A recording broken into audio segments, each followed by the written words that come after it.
Buenas tardes. Bienvenidos a la clase de cierre de nuestro segundo cuatrimestre del 2021. Un aviso que recién nos enteramos, uno de los profes de la cátedra se está difundiendo hoy, el profesor Gustavo García, que está en la sala, está en la Diplomatura de Estudios Avanzados en Reestructuración de Pasivos y Empresas en Crisis. Muy bueno, muy interesante. Nos satisface mucho dar esa noticia que nos acabamos de enterar por la difusión del flyer. Bueno, bienvenidos. La idea es conversar con ustedes algunos temas para el cierre de este segundo cuatrimestre de la Cátedra B de Economía Política de la Facultad de Derecho. Y en ese sentido, decirles que con esta clase cerramos el curso de este segundo cuatrimestre. Pero además que se cierra una excepcionalidad de formato virtual. Este formato virtual excepcional que dimos durante buena parte del 2020 y todo este 2021. Para un proceso pedagógico de enseñanza-aprendizaje que todavía tenemos que evaluar. Hay que evaluarlo. Bueno, nosotros vemos que hay poca participación, la misma clase de hoy, la ventaja que esto tiene que lo grabamos, lo subimos a la página y compañeras y compañeros que no han podido participar podrán verlo después. Pero respecto del proceso de enseñanza-aprendizaje tenemos que evaluar nosotros como cátedra cuánto hemos aprendido en esto del formato virtual. Confieso que hay cosas muy positivas y algunas que tenemos que revisar, criticar, porque nosotros pretendemos incorporar lo virtual en el retorno a la presencialidad en el 2022. Esperemos que ya no con ustedes, por supuesto, porque ustedes van a terminar, van a haber cursado, haber rendido, haber aprobado, pero la presencialidad que vuelve en el 22 seguramente incorporará algo de lo virtual. Para nosotros ha sido muy valioso como experiencia de transición, venimos diciendo, de un conjunto de docentes. Ustedes lo tuvieron al profesor Fernando Aguirre en la semana pasada, la última clase, y este conjunto de docentes que integramos con Aguirre, con Josami, con Arelovich, con Holguín, con la profesora Guerrero, construimos colectivamente un trayecto histórico desde la normalización universitaria desde 1985. Estamos llegando al final de la experiencia, aunque este colectivo de docentes sigue brindando los suyos, brindando lo propio.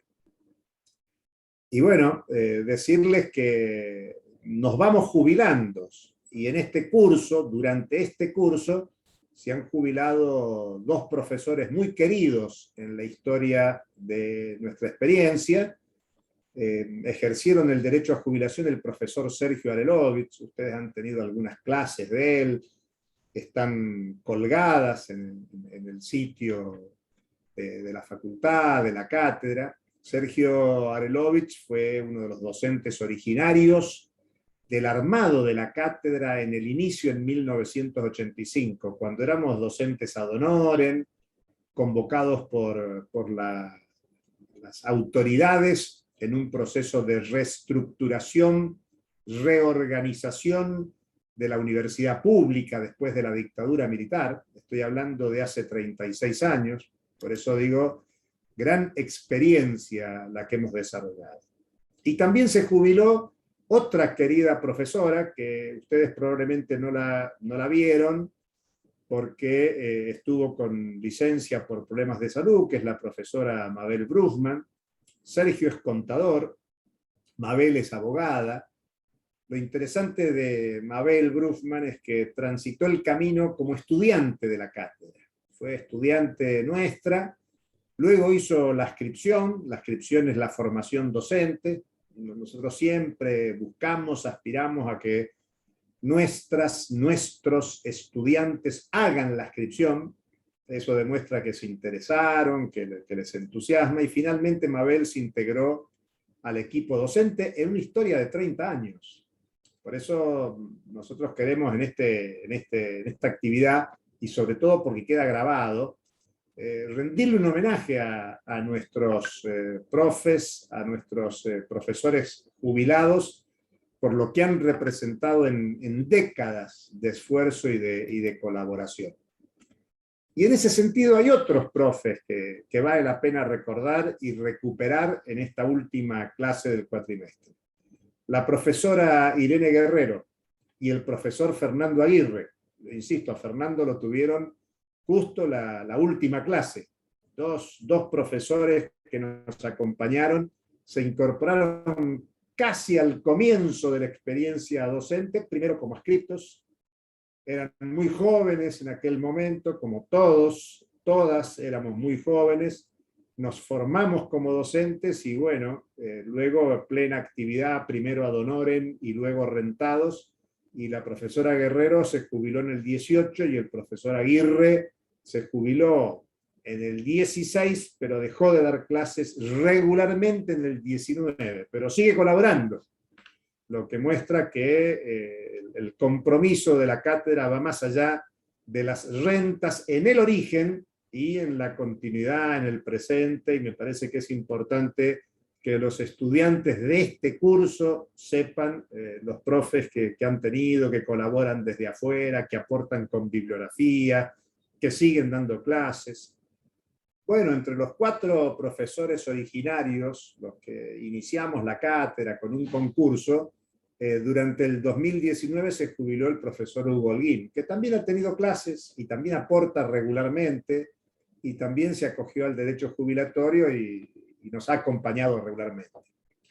También estamos jubilados el profesor Josami y yo. La diferencia con los anteriores es que tanto Josami como el que habla seguimos contratados, por lo tanto seguimos en actividad, cumpliendo con nuestras responsabilidades, y estamos acompañando la transición. Yo les hablé en la clase inaugural de la transición, y voy a seguir hablando siempre de la transición, porque esta es una cátedra que tiene un recorrido, que ha cumplido y que está renovando cargos. Sobre todo, ahora nos largamos, con acuerdo con las autoridades, por supuesto, a la sustanciación de un concurso para renovar el conjunto de cargos de la cátedra y así normalizar una experiencia, todo esto está en proceso, con un nuevo equipo. Nuevo equipo que ustedes los han tenido como profesores. Y por eso es nuevo, pero es un nuevo equipo de capacitados y experimentados docentes. Algunos con más de 10 años en actividad. Mírenle la cara a la profesora Pierce, ella, la más antigua, es parte y lidera el nuevo equipo con mucha experiencia docente, acompañando todo lo bueno, lo malo de una experiencia, porque la experiencia es eso, es todo, es la práctica de una actividad de enseñanza-aprendizaje. Bueno, este nuevo equipo ha tenido a cargo la programación, la ejecución, la evaluación del dictado del presente curso, así que ustedes saben cuán capacitados, cuán adecuados han estado para un desarrollo de un proceso de enseñanza-aprendizaje que es el que se ha intentado desarrollar. Nosotros queremos decir que hay un legado de la cátedra que se ha sustentado en estos casi 40 años en unidad de criterios, pese a las diferencias. Cuando digo diferencias políticas, ideológicas, culturales, de los integrantes de la cátedra, pero la cátedra logró en todo este tiempo de existencia unidad de criterio, y eso se ha mantenido en todo el trayecto de nuestra experiencia. Es lo que aspiramos que continúe, es lo más rico, que haya diversidad de docentes, diversidad de enfoques, pero todos unificados en un criterio sobre qué es lo importante para desplegar lo que nosotros llamamos un espíritu militante de lucha por la universidad pública. No nos da lo mismo a nosotros que la Facultad de Derecho de la Universidad Nacional de Rosario sea parte militante de una universidad pública, gratuita, y que esté asociado a una perspectiva de lucha por la emancipación, por resolver los grandes problemas que tiene el pueblo de la Argentina. Por eso, en lo específico, levantamos una pedagogía de enseñanza-aprendizaje y lo hicimos en un tiempo de reconstrucción universitaria, el 85. Piensen que veníamos de los oscuros años de la dictadura militar, la dictadura genocida del 76-83, y nosotros caímos como jóvenes a reconstruir la pedagogía participativa y emancipadora en la universidad pública, y bueno, la expectativa esperanzada que teníamos en el tiempo constitucional que se abría en 1983. Bueno, tendremos que evaluar cuánto de esas expectativas esperanzadas se materializaron en distintos turnos constitucionales. Pero estamos en el 2021 y no ha vuelto a haber una dictadura militar. Peligros de todo tipo. Situaciones antidemocráticas, muchas. Retrocesos en las expectativas variadas. Pero yo quiero insistir y plantearle a este colectivo de estudiantes que hoy terminan un curso que nuestro espíritu por 4 décadas ha sido estos criterios en la reconstrucción de una universidad en un marco constitucional. Decirles en esto de recordar que los 4 originarios éramos jóvenes, muy jóvenes, quizás hasta más jóvenes que los jóvenes que hoy están desarrollando la transición, y veníamos con la experiencia estudiantil de organización y movilización de los 60-70, una época muy interesante, a veces vilipendiada en la coyuntura actual, pero de un protagonismo más que interesante. Yo no les voy a contar a ustedes anécdotas que en nuestras reuniones de cátedra, los hoy viejos jóvenes en el año 85, como jóvenes veinteañeros en los 60-70, y protagonistas de una experiencia que sufrió los embates de la genocida dictadura, nos trae muy buenos recuerdos, y una expectativa de nuestra unidad de criterio es recuperar aquello que acumuló el movimiento estudiantil, el movimiento social, el movimiento obrero, el movimiento popular, y que hoy se expresa en los distintos feminismos, por ejemplo, en los movimientos ambientalistas. Pero bueno, estos jóvenes que vinimos a trabajar en la universidad, levantamos una propuesta pedagógica e intelectual con un viejo entonces, con Israel Sterkin, que tenía más de 70, y por tener más de 70 no pudo concursar con nosotros. Si no, hubiese sido él el titular, con seguridad, pero nos acompañó en esa primera etapa como titular hasta el concurso que desarrollamos en el 85. Yo quería en esta última clase del año hacer un homenaje a los profes de la cátedra, porque aunque ustedes los hayan tenido poco tiempo como profes en este curso, todo el acumulado intelectual en programa, bibliografía, experiencia pedagógica se ha volcado con mucho entusiasmo en esto que ahora transitamos como nueva etapa, con una nueva generación que está desarrollando su propio camino y que nos entusiasma, tanto como los desafíos de la enseñanza de la economía política. De paso, les hemos contado, varias veces contamos, que hubo un momento en que se le quiso cambiar el nombre a nuestra disciplina, tacharle el apellido de política, y es una pelea que dimos y la ganamos, y tenemos que sentirnos orgullosos que en esta facultad se dé economía política, porque en la mayoría de las facultades y en la mayoría de la jerga profesional se habla de economía. Y por ahí hasta me animo a decir que muchos de nuestros estudiantes, cuando preguntan ¿qué estás cursando o qué rendís? Voy a rendir economía. Poco se dice economía política, y se los dejo para que lo piensen, la importancia de defender el carácter de la economía política como una disciplina científica, integral, humana, vinculada a las personas, al devenir concreto de las personas, presente, pasado y futuro. Pero bueno, nosotros dijimos que en la primera clase les señalamos que el eje de nuestro curso era discutir Argentina, que el objetivo en definitiva era discutir Argentina, que queríamos discutir los problemas económicos de la Argentina actual, que queríamos presentarle a los estudiantes de Derecho los problemas económicos de la Argentina contemporánea, para lo cual había que recorrer el programa en su conjunto. Y vieron que Argentina, ustedes la trataron como parte 4 del programa. Antes tuvieron que participar, estudiar, leer, discutir la parte 1, la 2, la 3, para recién llegar a comprender la Argentina. Y nosotros lo que nos interesa es que futuros profesionales del derecho piensen el debate actual en el país y los aportes que pueden extraer luego de transitar el curso de economía política. O sea, pensar los problemas de un futuro abogado, una futura abogada en la Argentina y sus problemas actuales, y bueno, ¿cómo vamos a intervenir? Por eso lo que yo puse antes de lo que imaginábamos nosotros como jóvenes en el año 85, no hace mucho, pero la verdad que hace bastante, cuántos cursos de economía política pasaron desde el 85 hasta acá.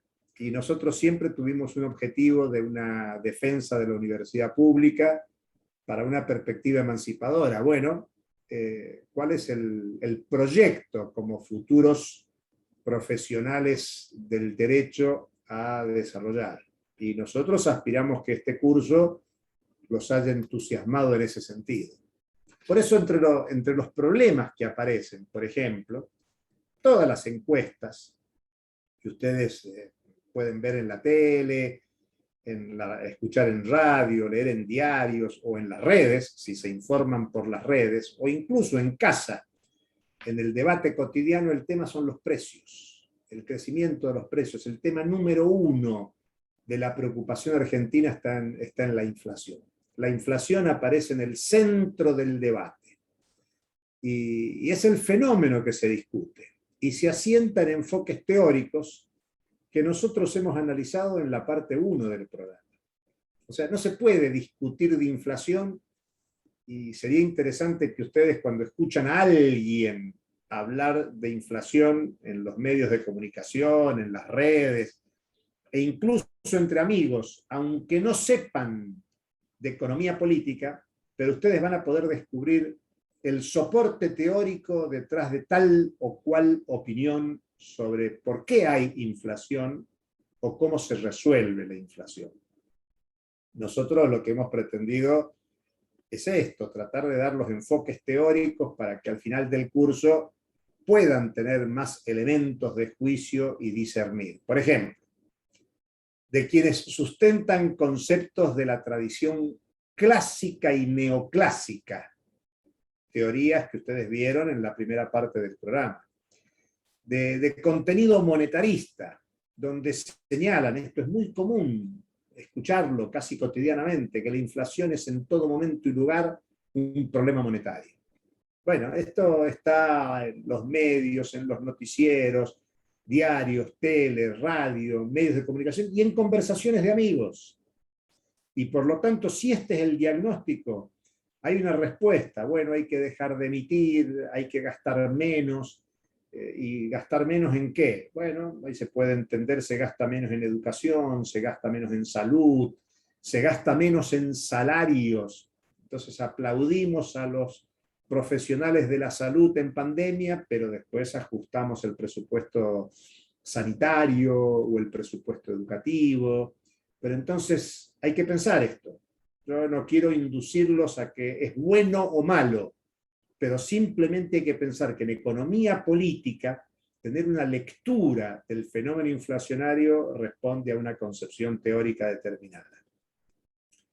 Hay otras vertientes que razonan, por ejemplo, desde el keynesianismo, no ya desde el monetarismo.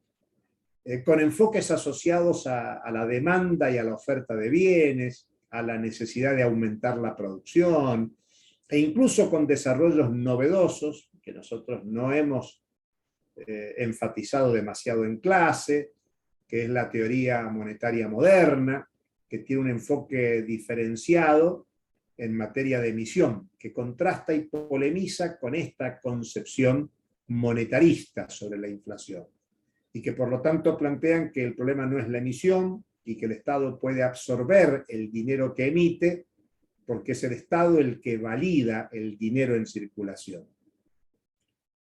Bueno, lo que estamos señalando es que este diagnóstico se contrapone a este diagnóstico. ¿Quién tiene razón? Como esto es economía política, el que tenga más fuerza política para imponer determinado curso de acción. Pero también están las concepciones marxistas de crítica de la economía política, que vimos en el curso, y que sus desarrollos se asientan en la teoría del valor, y por lo tanto la diferenciación entre valor y precio, temas que les hemos preguntado en los parciales, y que por ende el concepto precios de producción, que podríamos decir asimilable a precios de mercado, y en definitiva la renta, en tanto ingresos para propietarios de medios de producción, sea ganancia comercial, ganancia empresaria, ganancia financiera, y la fuerza de trabajo explicitan la puja distributiva en la apropiación de la renta. Y por lo tanto la inflación es un tema de pelea entre quién se queda con la riqueza socialmente generada, si los propietarios de medios de producción o los propietarios de la fuerza de trabajo. Lo que queremos señalar es que el fenómeno es la inflación, sí, y de eso se discute, pero lo interesante, lo que nosotros aspiramos es que ustedes puedan descubrir, o en todo caso volver a los textos, volver a los libros, y pensar, el que está hablando se apoya en esta primera concepción teórica monetarista, se apoya en esta otra concepción de tipo keynesiana, o se apoya en esta otra concepción crítica desde el marxismo. Para entender de qué se discute, con quién se discute, incluso hasta en conversaciones familiares o de amigos, cuando alguien da una opinión, bueno, hacer pensar que cualquier opinión nos viene influenciada por los sentidos comunes que se instalan en la sociedad. Y el sentido común es una categoría que siempre responde a la hegemonía y la dominación. Por eso nosotros en la cátedra siempre nos interesa mostrar los distintos puntos de vista para contribuir a que haya sentido común alternativo, que no esté solo el sentido común de las clases dominantes. Incluso pueden considerarse sobre la inflación aspectos analizados en la segunda parte del programa. La placa anterior remitía a la primera parte, pero respecto de lo segundo, que era el funcionamiento del sistema económico, bueno, hay objeciones que se hacen a las formas de medición de los precios. Y eso es interesante. Nosotros hemos intentado que ustedes reconozcan las estadísticas del INDEC, el Instituto Nacional de Estadísticas y Censo, y poder tener incluso una lectura crítica sobre el tema de medición de los precios, las categorías de medición de los problemas de la vida cotidiana, poder analizar el tema desde los ingresos, porque el tema no es solo que suben los precios, sino qué pasa con los ingresos. ¿Qué pasa con los ingresos de los trabajadores o las trabajadoras? Salarios, o planes sociales, o jubilaciones. ¿O qué pasa con los ingresos de los empresarios, empresarias? Ganancias, interés, los propietarios o propietarias de la tierra, la renta, renta del suelo. ¿Se acuerdan? Factores de la producción. Cada factor de la producción tiene su ingreso. Bueno, los precios suben, pero si mis ingresos son elevados porque soy un gran propietario de tierra, no es lo mismo a que si soy un trabajador que percibe la mínima, una trabajadora doméstica o incluso una mujer que hace trabajo de cuidado ad honorem. y por lo tanto las cuestiones de la economía feminista pesan en la discusión de cómo se computan los ingresos en la población.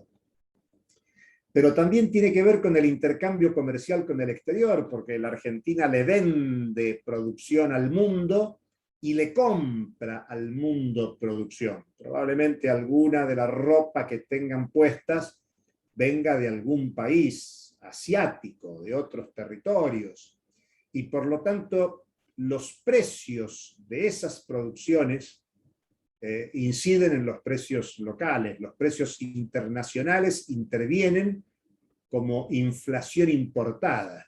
Y hoy, 2021, hay un problema muy serio con un crecimiento de los precios de la energía a escala mundial, con crecimiento de los alimentos a escala mundial. En los últimos años la inflación no ha sido un problema de los principales países capitalistas del mundo. Hablo de Estados Unidos, de Europa, de Japón. Bueno, hoy Estados Unidos tiene el triple de inflación de la que tuvo promedio en los últimos 40 años. Y algo parecido acontece con Europa. El tema energía y alimentos es fundamental. La energía y los alimentos están asociados a la vida cotidiana. Bueno, Argentina tiene problemas energéticos serios y Argentina es productor y exportador de alimentos y hay un debate muy fuerte sobre a qué precio deben venderse los alimentos. Obviamente que los propietarios de empresas de alimentación quieren vender en la Argentina al mismo precio que venden en el mercado mundial. Y eso tiene impacto para los trabajadores y trabajadoras que perciben ingresos en pesos. Entonces, todos estos temas de la inflación tienen que ver con la parte 1, con la parte 2, con la parte 3 que vimos. Es un problema de la Argentina, sí, pero es también un problema de la economía mundial. Profesor, perdón que lo interrumpa. Le Sí, por pregunto favor. antes que siga avanzando.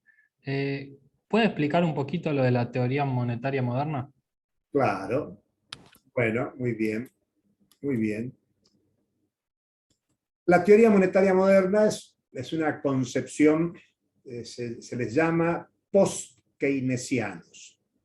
Ustedes vieron, nosotros hemos trabajado mucho en clase Keynes, los keynesianos.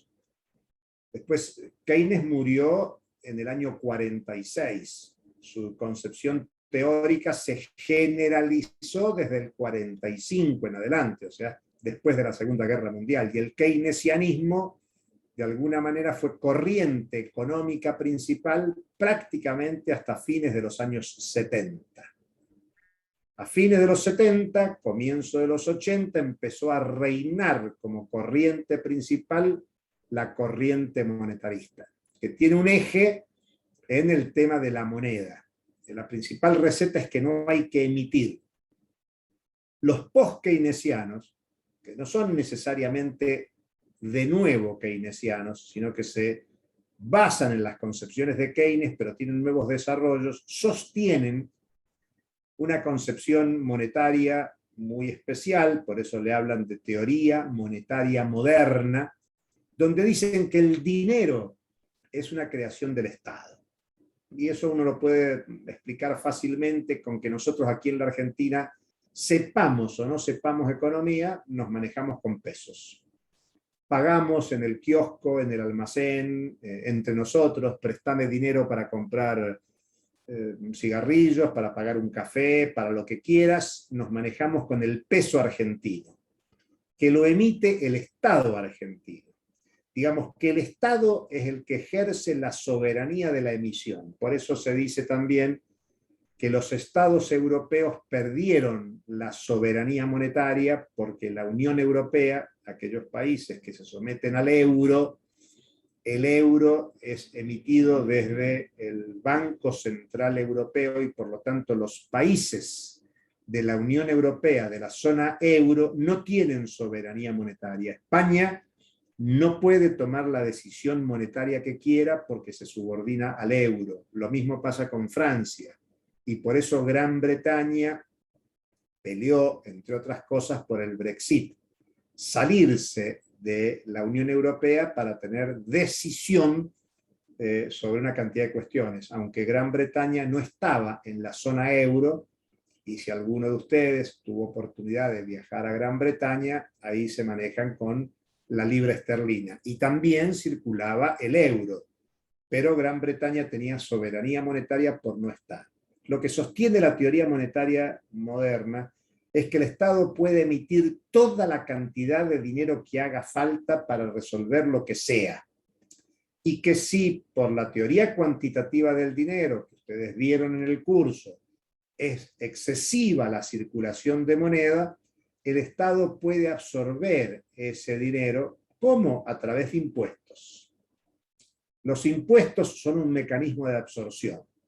Y entonces, claro, la discusión viene, ¿qué impuestos?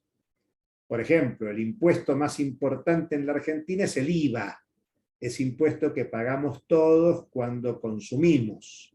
Pero también en el último año se aplicó por única vez un impuesto a las grandes fortunas.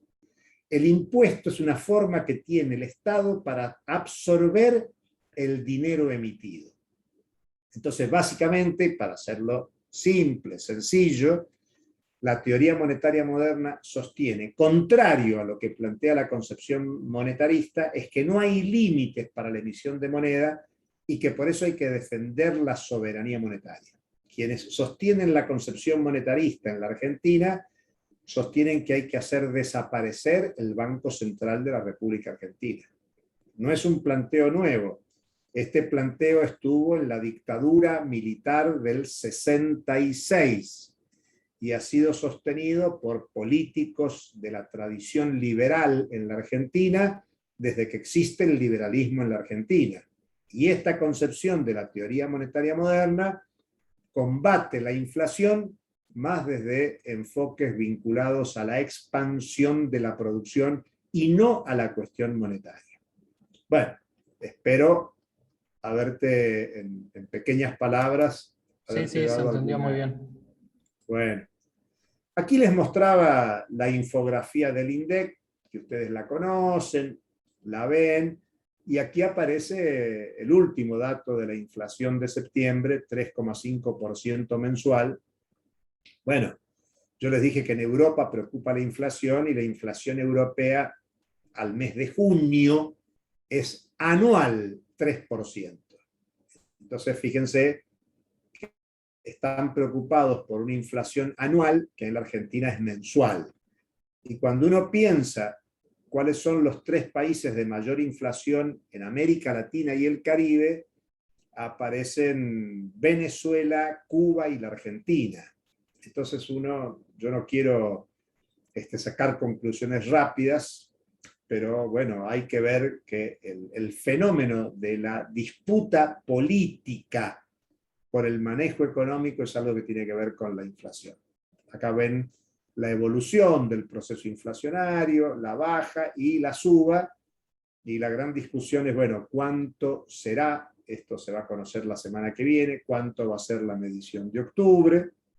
En torno de este valor de septiembre, igual, un poquito arriba, un poquito para abajo, y la preocupación desde la economía política es cómo va a evolucionar esto en el futuro. Por eso hay que defender el carácter de economía política, porque los fenómenos económicos se dirimen en el plano de la política, y la política se define en la orientación económica. Es una dialéctica entre economía y política.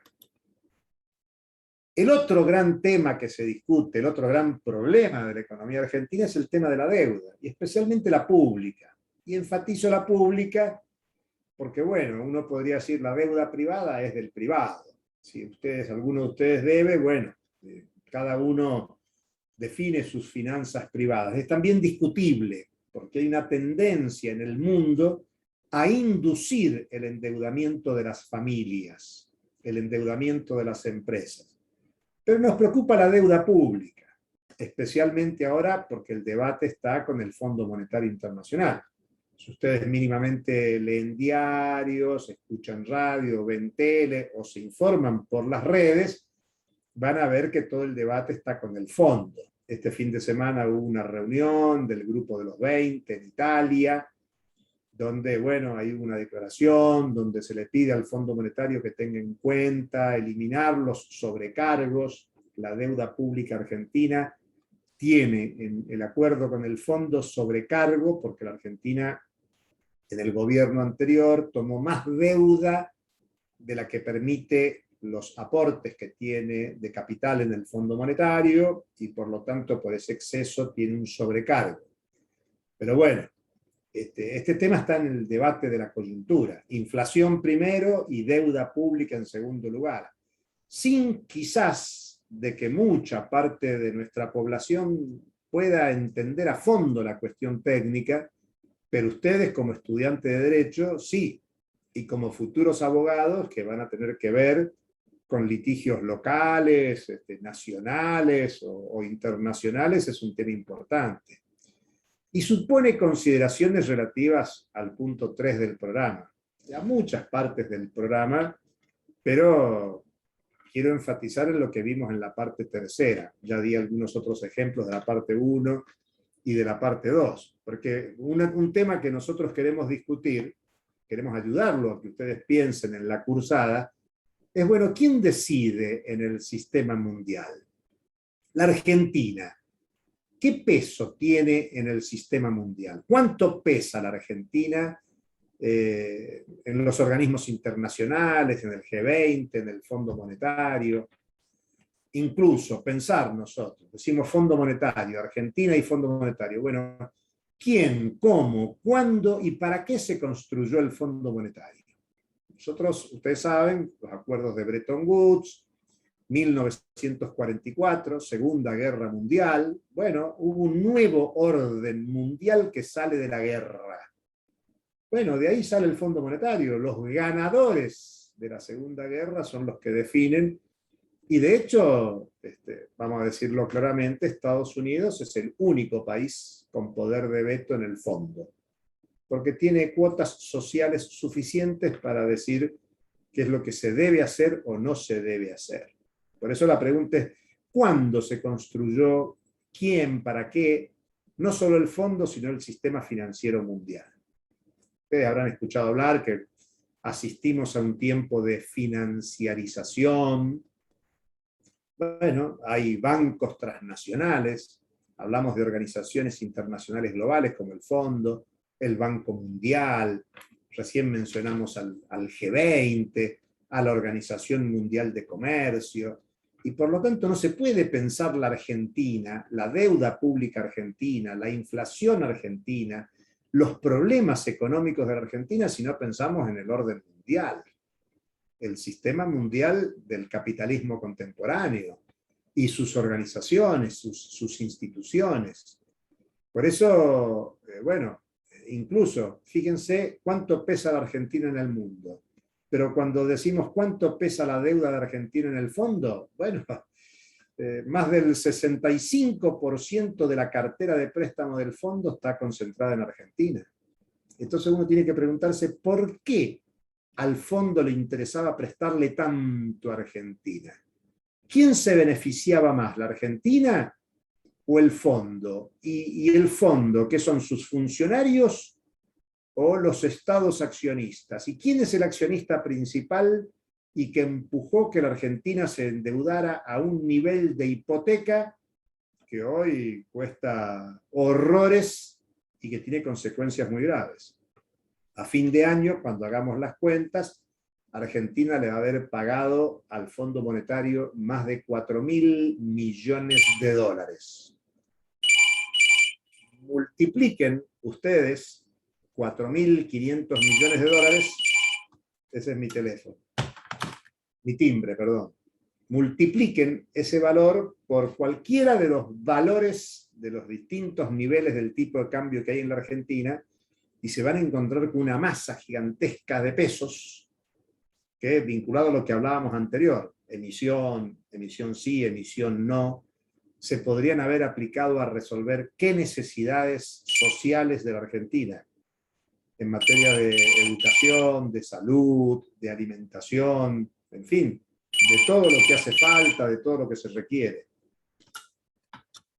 Por eso decimos, ¿cuál es el lugar de la Argentina en el sistema mundial?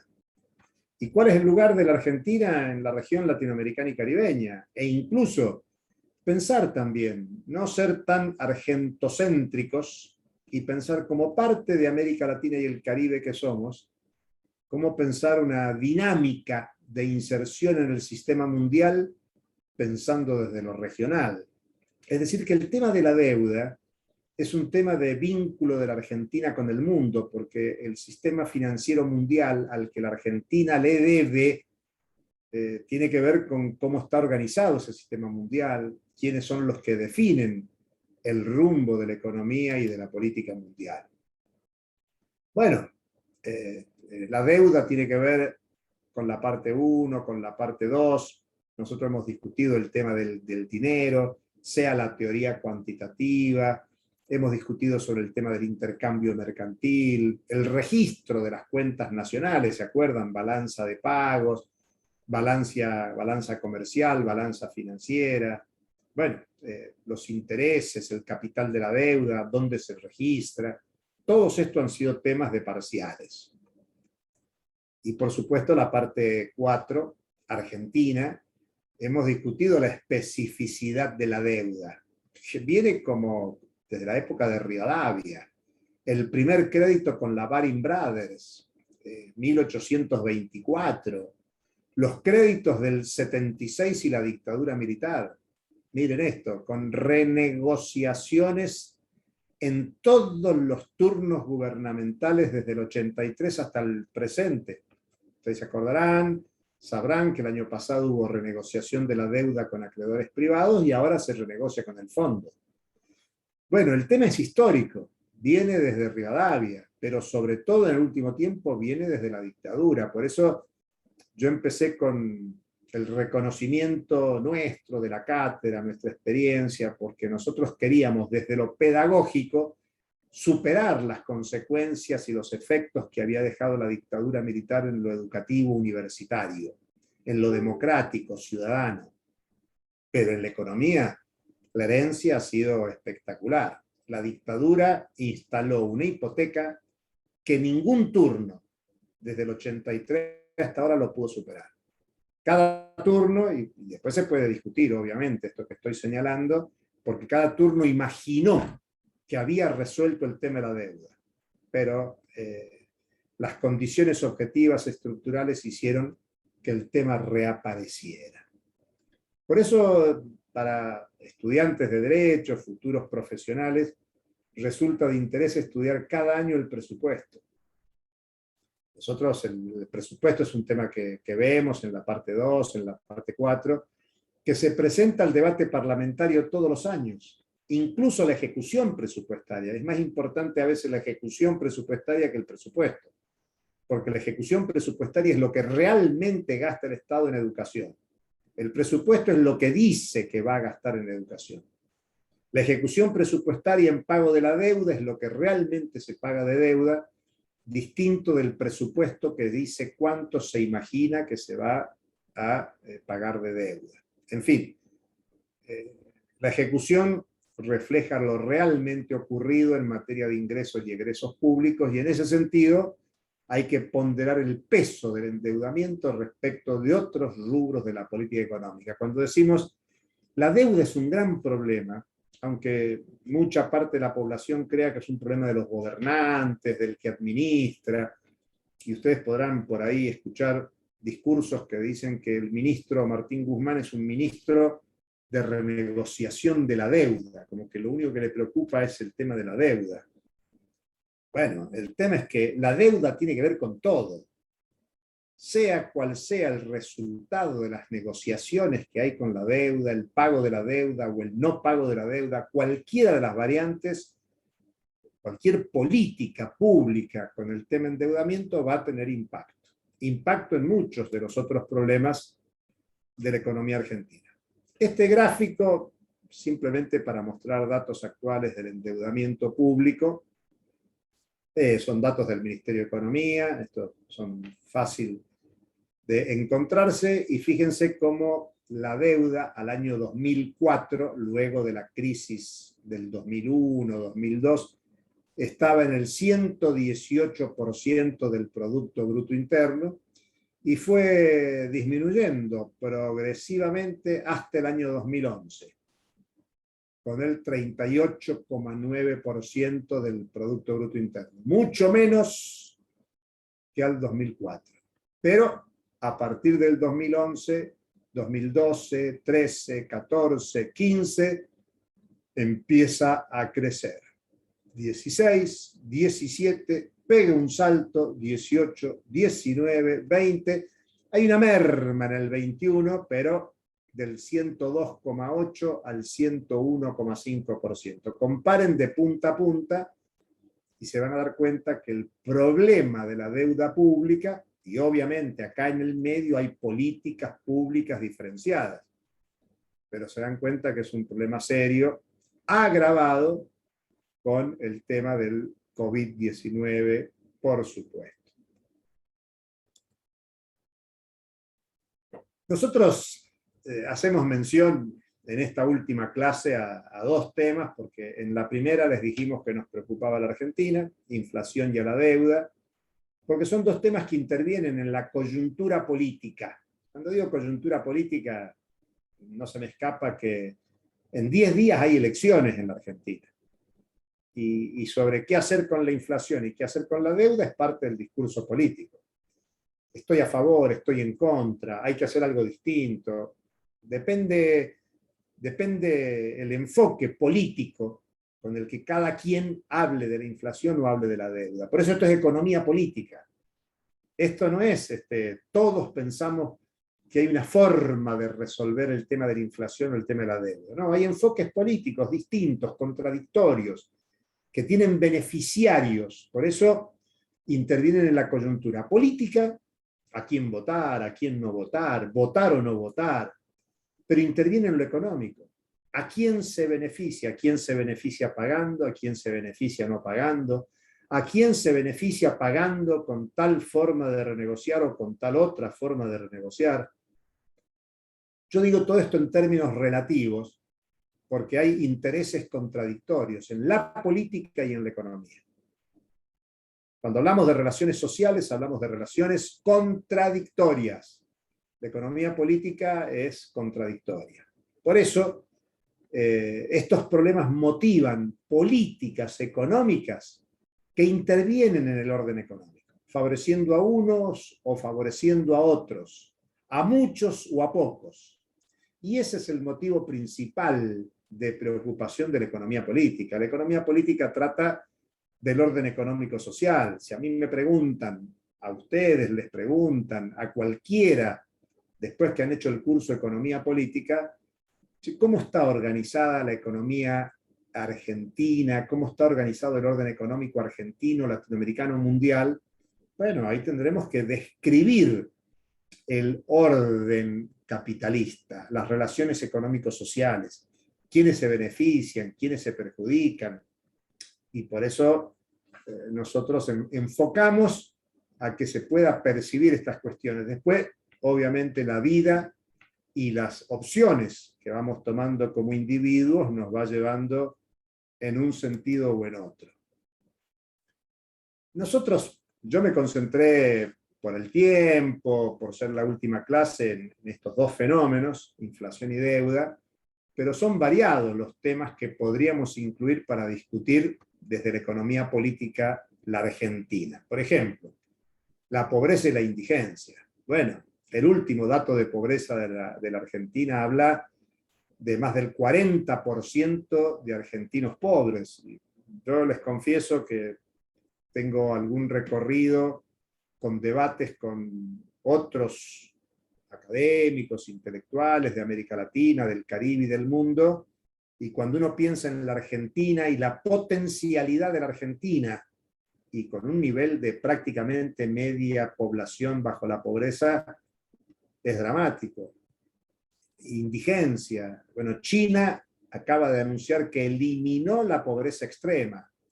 Bueno, se puede discutir cómo lo hace, cómo interviene China en la economía mundial, pero Argentina tendría la potencialidad de combatir la pobreza y la indigencia, pero la verdad es que hay territorios, datos del INDEC, donde la pobreza involucra al 60 o al 70% de la población, barrios más empobrecidos. Bueno, no solo hay que diagnosticar el tema de la pobreza y la indigencia, ¿cómo se resuelve? ¿Cómo se supera el tema? Incluso comparativamente con lo que pasa en otros territorios, qué abordajes teóricos, por eso les mencioné China. Pero no solo China, uno puede discutir cómo se resuelve o se discute este tema en Brasil, en Chile, en Colombia, en Perú, en Haití, en Cuba, en Estados Unidos, en Canadá. Digamos que estos son problemas de la sociedad contemporánea y en la Argentina esta es una cachetada a cualquier persona y bueno, estamos en una universidad pública y en una universidad pública preocuparnos por los elevados niveles de pobreza y de indigencia en la Argentina concreta, nosotros esperamos que sea una preocupación del estudiante que termine nuestro curso de Economía Política. Nosotros venimos incluyendo, y por presión de nuestras profes, el tema de los feminismos, porque no hay un solo feminismo. Hay múltiples feminismos, porque así como la economía política tiene distintas corrientes y tradiciones, bueno, puede haber feminismos a derecha o izquierda, puede haber feminismos marxistas o liberales, pero los feminismos y la economía feminista nos dan una perspectiva de género para incluir en la discusión de los problemas económicos de una manera muy interesante. Ustedes ven las estadísticas en la Argentina y en el mundo, cuánto trabajamos los varones en las tareas de cuidado de menores y de adultos y cuánto trabajan las mujeres. Son a las mujeres a las que les transferimos el cuidado de viejos y niños. Y es una tarea no remunerada. Y esto no está cuantificado en las cuentas nacionales. Por eso antes les decía que aunque el INDEC diga cuánto es el PBI, bueno, queremos que ustedes tengan capacidad de discutirle al INDEC, al Estado, no de este gobierno, del anterior o de los que vienen, que se requiere una cuantificación de cuentas nacionales, caso del PBI, que tenga en cuenta los problemas que nos trae la economía feminista, y ustedes son uno de los cursos donde hemos incluido el tema de la economía feminista y abordar este problema con mucha seriedad. Como que venimos incorporando el tema de la crisis climática. Bueno, ustedes saben que en este momento está desarrollándose la COP26 en Glasgow, Escocia, y el tema ambiental es un tema muy, muy serio. Y lo que se discuten son las políticas de mitigación. En materia climática, ambiental, tenemos el río Paraná. No hace falta que yo les cuente lo que está pasando con el río Paraná, que es un río, además, por donde circula el 80% de las importaciones y exportaciones del comercio exterior argentino. Pero bueno, hay problemas naturales, claro que hay problemas naturales, pero no hay duda que el papel del ser humano en el modelo productivo y de desarrollo, en el proceso productivo económico, tiene mucho que ver. El impacto social de esta crisis climática impacta en el metabolismo natural. La naturaleza no está reproduciendo metabólicamente sus condiciones para seguir dándonos lo que hace falta para que la sociedad, la humanidad, se mantenga en el planeta.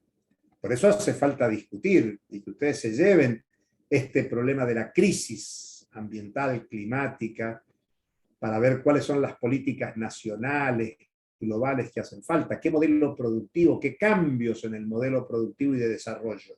Cuando decimos de desarrollo, ¿qué política de consumo? Vivimos una sociedad de la depredación, vivimos una sociedad del consumismo exacerbado, que si toda la población consumiera como consumen las élites de mayores ingresos del mundo, o de la Argentina, si ustedes quieren, el planeta Tierra desaparece rápidamente. Por eso, ¿cuál es el accionar jurídico? ¿Qué leyes necesitamos para hacer realidad las políticas de mitigación que hoy está pidiendo Naciones Unidas en el debate que se está desarrollando en Escocia. ¿Cuál es el cuerpo normativo legal que hace falta para que no agoten el río Paraná? Digo río Paraná porque ustedes lo tienen ahí al lado. Pero en fin, así como hemos visto pobreza, economía feminista, crisis climática, también nos ha interesado mostrarle que hay experiencias de carácter alternativo en términos de desmercantilización, o sea, de solidaridad, de cooperación, de autogestión, que supone debates teóricos en la historia. Hay enfoques teóricos que han intentado ir más allá de la ley del valor, por ejemplo. Ustedes saben que la ley del valor está en el origen de la economía política, con Adam Smith, con el pensamiento clásico, con los desarrollos de Marx, de la ley del valor y del plusvalor.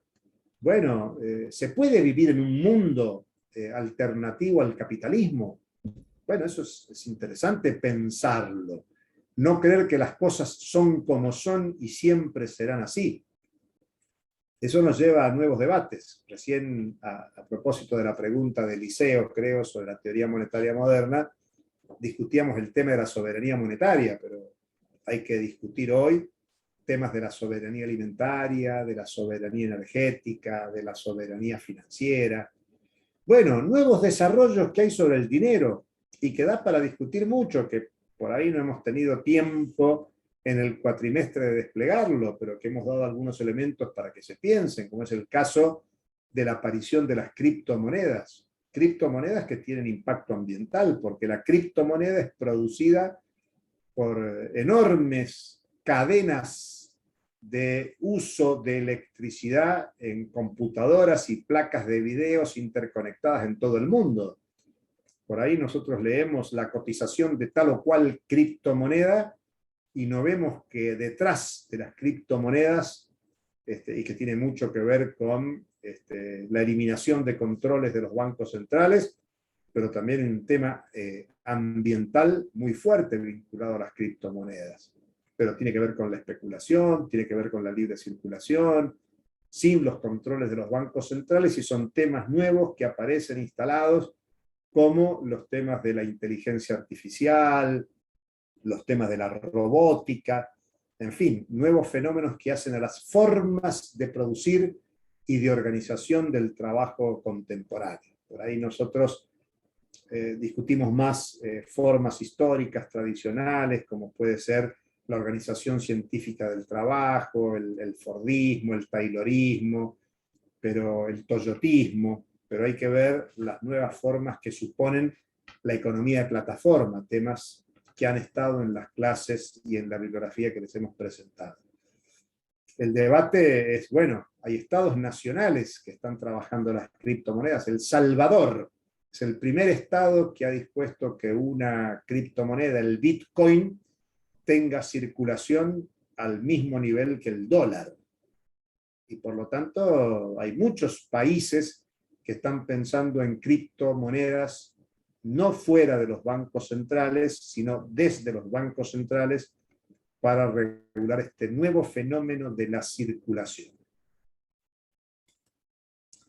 En fin, yo les mostré el tema de la pobreza simplemente para graficar. Esta presentación que estoy haciendo va a quedar en pantalla, pero ustedes va a quedar grabada, pero ustedes tienen la posibilidad de verlo en el INDEC. Ustedes aquí tienen la pirámide de la distribución del ingreso personal y ven como el 10% de la población argentina se queda con el 23% de la riqueza social generada y distribuida. Y el 10% más pobre apenas con el 3%. Este 10% son, digamos, 4,5 millones de personas, y este 10% también son 4,5 millones de personas. Hay 4,5 millones de personas que apenas perciben el 3% y hay 4,5 millones de personas que perciben el 23%. Para ver la desigualdad de la riqueza en la Argentina. Sumen el 10% más pobre con el segundo 10%, con el tercer 10%, con el cuarto 10%, con el quinto 10%, y se van a encontrar que este 50% apenas alcanza las cifras de la base invertida de esta pirámide. Solamente para graficar datos públicos, datos del Estado, que uno hasta podría discutir si están bien elaborados, confeccionados, si le puedo creer o no creer, pero son datos fehacientes, efectivos, que definen el problema en la Argentina. Y aquí tienen otro gráfico también del INDEC, que muestra en los últimos 4 años la evolución de la actividad económica.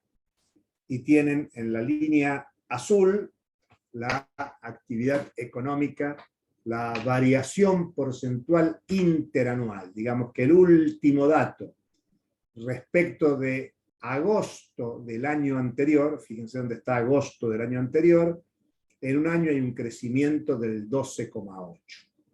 Pero si ustedes ven, en la línea gris, la variación es respecto del mes anterior, es de un leve crecimiento. Y la variación, y la variación porcentual respecto del mes anterior es mínima. Lo que se puede ver acá es una tendencia, la que se nota más es la línea azul, una tendencia con los vaivenes de evolución de la economía de la Argentina, pero ven la situación de deterioro que hubo en el 2020, sobre todo en el segundo trimestre, con la emergencia de la pandemia, procesos de caída, de recuperación, de caída, de recuperación, de caída, recuperación, caída, y estamos en ese vaivén, pero la evolución de la producción viene con un nivel de estancamiento, de arrastre más que importante. En fin, hemos llegado al final del curso de Economía Política. Esperamos haber satisfecho vuestras expectativas, las que tenían el primer día. Nosotros sabemos que las expectativas muchas veces es aprobar, pero bueno, si tenían expectativas de conocimiento, esperamos que se les hayan despertado inquietudes, que hayan resuelto interrogantes, que se les abran nuevos interrogantes. Más allá, decimos, del resultado en términos educativos. Sabemos que les interesa la aprobación, a nosotros también nos interesa. Cada examen que evaluamos, también nos evaluamos a nosotros, si las preguntas son las adecuadas, si las bibliografías fueron correctas, si las interpretaciones fueron acertadas. O sea que la evaluación no es solo de ustedes que aprueban el curso, sino también de nosotros. Nuestro interés estuvo en la motivación mutua, aunque eran pocos en este cuatrimestre, para acercar temas complejos. Nosotros sabemos que esto es complejo, sobre todo para estudiantes de Derecho. Una disciplina social, la ciencia jurídica es una disciplina social, como la economía política. A estudiantes de Derecho, que piensan que la economía política más que social es una técnica, pero bueno, nosotros intentamos mostrar las articulaciones y por eso nos preocupa que haya crecientemente abogadas y abogados en la cátedra, porque nos interesa un abordaje desde distintos ángulos que asuma la pluralidad de las ciencias sociales en una disciplina social como es la economía política, que se vean las contradicciones de intereses en el orden económico y por ende las necesarias lecturas que permitan abordar críticamente la realidad. Nadie les va a decir qué es lo que está bien y qué es lo que está mal en términos de economía política. Hay que descubrirlo, hay que apostar, hay que definirse, estoy por aquello, estoy por lo otro, estoy por beneficiar tal o cual sector de la economía. Todo es legítimo y es parte del debate político, del debate económico. Y confesarles que este ha sido también un momento de aprendizaje para el colectivo que hoy conforma la cátedra. Los viejos, que nos jubilamos, y los nuevos. Y se cierra este cuatrimestre virtual y tenemos la alegría, esto está publicado en la página, de transmitirles que vamos a hacer un cierre presencial de la materia, en forma de clases de consulta durante la semana que viene.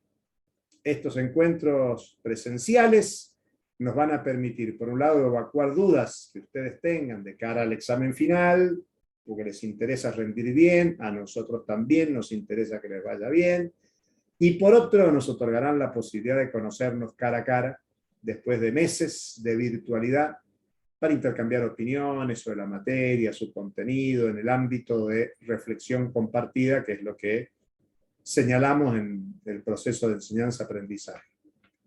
Desde el equipo docente de la cátedra, vemos esta instancia de encuentro como una gran oportunidad de dar cierre al cursado, discutir algunas preguntas que nos deja la materia y prepararnos para el final. Incluso para aquellas personas que no hayan empezado a estudiar todavía para el final, cosa no conveniente, va a ser un encuentro provechoso. Así que las y los esperamos el lunes 8 de noviembre a las 19 horas en el aula 10.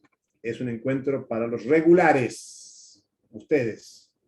Y el miércoles 10 de noviembre a las 19 horas en el aula 10 también es un encuentro para los estudiantes libres. Así que dicho esto, yo termino con la presentación, dejo de compartir, ahora recién los veo que somos 18, un poquito más de lo que hemos sido habitualmente en las últimas clases, y bueno, abierto para que si alguien quiere hacer alguna pregunta, algún comentario, no solo de los estudiantes participantes, sino alguno de los profes que estoy viendo, si quiere hacer algún comentario adicional, alguna alegoría, algún comentario, adelante. Así que los escucho.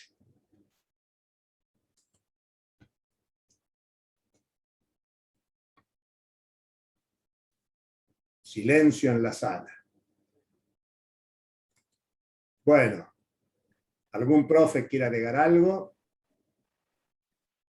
Profesor Josami, profesor Aguirre, los antiguos profesores.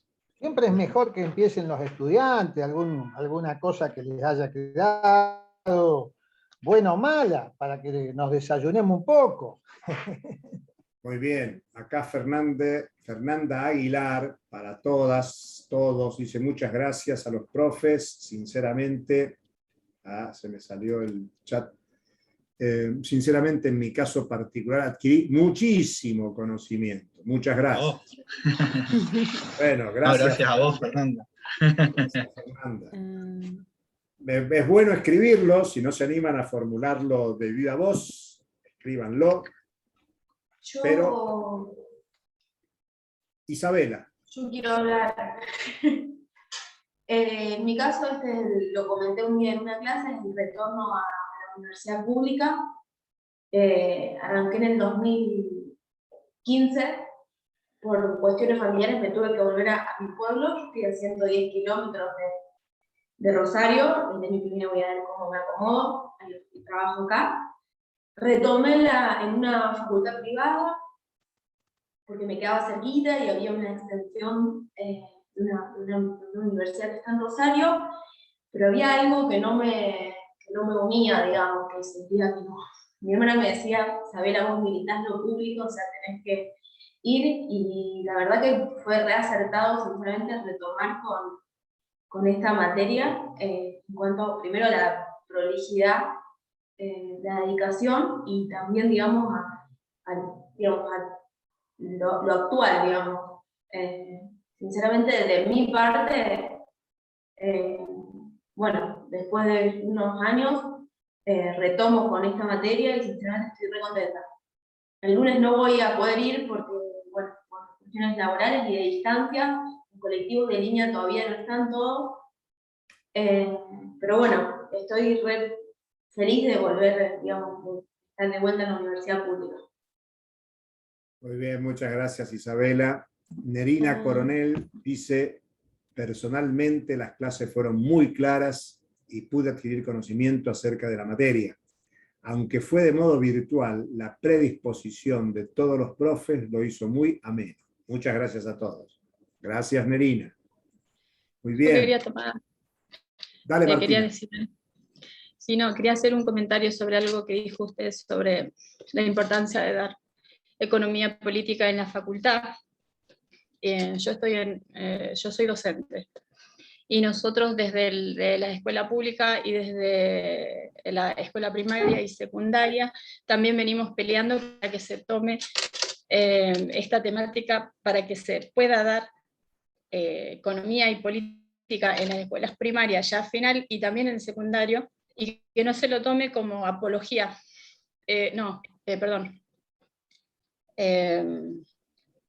para que no se lo tome como ideología. Como bajada Porque de es línea. como que tenemos, ¿cómo? Como bajada de línea, porque ideología Como bajada de siempre hay. línea, que es Siempre hay necesario. ideología, Sí, siempre, siempre, siempre. Pero lo que pasa es que se lo toma como bajada de línea directa y en desventaja porque nosotros trabajamos con menores. Sin embargo, nosotros desde la educación sabemos y que es necesario que desde el comienzo, no solo con los alumnos, sino que hay docentes que también se oponen a que estos temas sean tocados en la educación. Y está la otra parte que todavía también la estamos peleando para que no solo se tome, sino que se den clases tanto de economía y de política en la relación con el contexto social.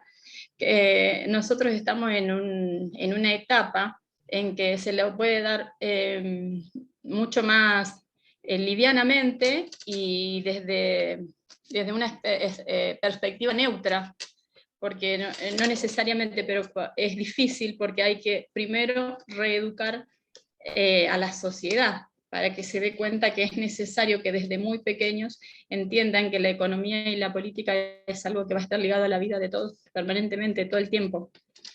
Y que es necesario que lo tengan en claro para cuando tengan su actividad adulta, cuando tengan que insertarse en el trabajo, en la sociedad, desde otro lugar.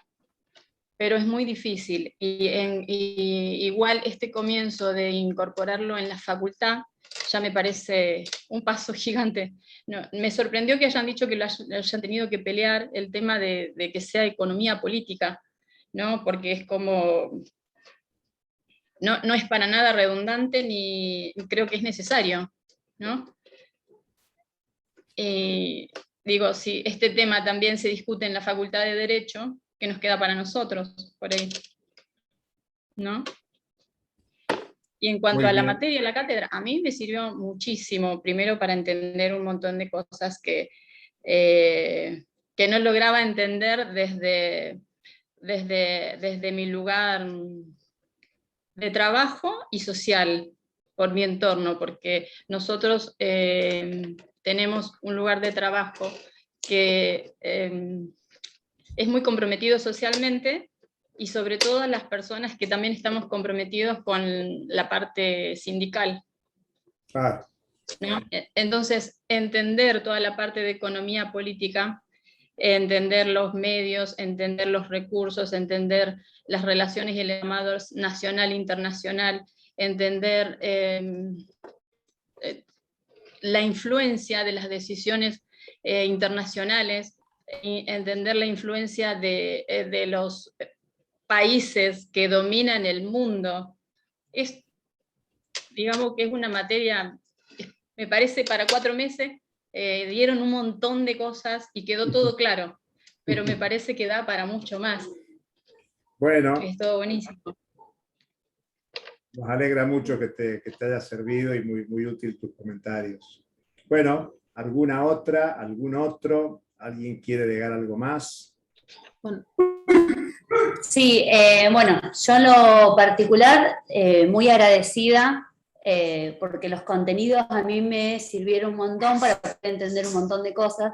Yo como Martina soy docente, pero soy docente del área de secundaria, pero en este caso doy una de las materias que doy, se llama Política y Ciudadanía, y la verdad la conexión que hay desde el punto de vista económico es fundamental, que nosotros en el ámbito de la secundaria no lo estamos dando, no, es muy estructurado, tiene otro enfoque totalmente diferente, y ahora entender todas estas cuestiones económicas como que me da, puedo tener una idea más cerrada, más acabada de todos los conceptos, y cuál es el sentido de ciertas cuestiones, o el por qué ocurrieron determinadas cosas, o por qué determinadas decisiones políticas que nos llevan a estar hoy como estamos.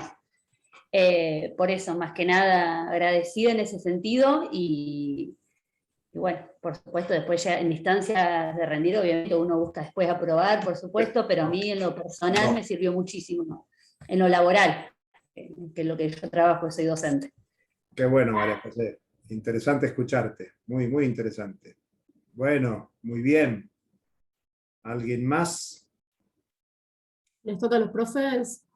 Vale, Paula. Yo simplemente agradecerles a todas y a todos los estudiantes que están acá hoy, que nos estuvieron acompañando este cuatrimestre, porque así como nosotros pretendimos hacer un acompañamiento de esta trayectoria para ustedes, también ustedes sostuvieron este espacio, fuimos poquitos, es raro también, estamos acostumbrados a aulas de 100 personas a veces, y bueno, y en este curso se notó un poco más la posibilidad de esto, del intercambio, de los debates siempre después de las clases, del reconocimiento que ustedes nos fueron dando en cada una de las clases, como decía Isabela, los debates que muchas veces protagonizaban ahí Martina y Eliseo, y bueno, por un lado eso, por el otro, bueno, la participación bastante persistente de muchos de los profes, que eso no ocurre en el primer cuatrimestre, que cada uno de nosotros tenemos un aula a cargo. Yo estoy analizando un poco, así con bastante profundidad, esto que planteaba, ¿quién planteaba? María José, me parece, de la distancia, porque bueno, no, Isabela también. Porque, sí, porque, bueno, me parece que también esto de la virtualidad nos parece que es como algo raro, complicado, que a esta altura ya nos acostumbramos y no es tan raro ni tan complicado, y a la vez nos da la posibilidad, también sé que Estela Maris a veces no está en Rosario y siempre está ahí firme cursando, y bueno, esta posibilidad que tenemos de llegar a ustedes desde donde puedan estar cursando y que la universidad pública esté en la casa de todos y todas, me parece que está buenísimo. Y después, bueno, por último, agradecer también a los profes, porque bueno, yo hace como 20 años que estoy en la cátedra, y la verdad es que esta presentación que hizo Julio en la clase de hoy, me emociona. Todos los profes que él mencionó, salvo Sterkin, que no lo conocí, los conocí, fueron profes míos. Bueno, Irene fue profesora mía, que hace un tiempo que ya no está, pero está con nosotros siempre haciendo el aguante desde donde ella esté. Y bueno, seguramente que nos vamos a juntar con ella para celebrar el fin de año y todo eso.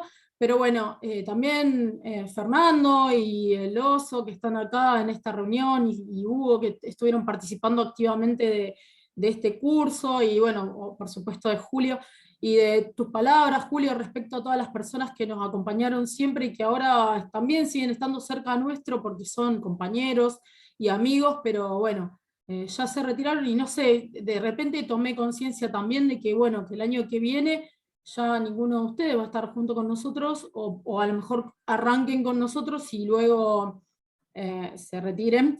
Y bueno, es también esto de la transición es bastante heavy. Así que bueno, agradecerles todo este camino recorrido también a ustedes, y no de este curso, sino de tantos años. Y bueno, nada más.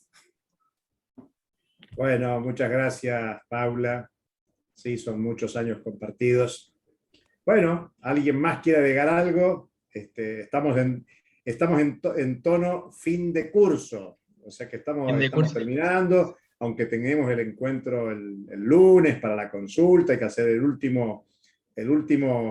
última carrera para completar y aprobar el curso, que es lo que pretendemos, que es lo que esperamos. Solo renovar la invitación para lo del lunes. Bueno, desde mi parte, por supuesto, muy agradecido a todas y todos los que participaron en este cuatrimestre y sostuvieron esta presencia constante, así gracias a este grupo que se formó. Me gustaría que pudieran venir el lunes para también conocernos entre todos y todas. Yo sé que entre ustedes tampoco se han conocido, así que bueno, los que puedan, obviamente, quienes sean de Rosario y tengan la oportunidad, vengan.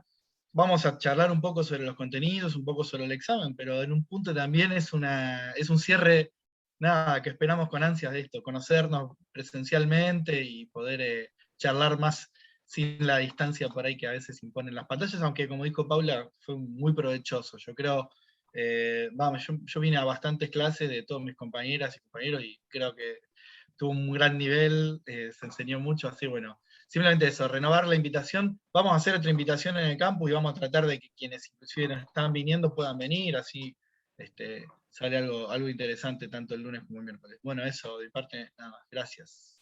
Gracias, Lavi. Bueno, muy bien.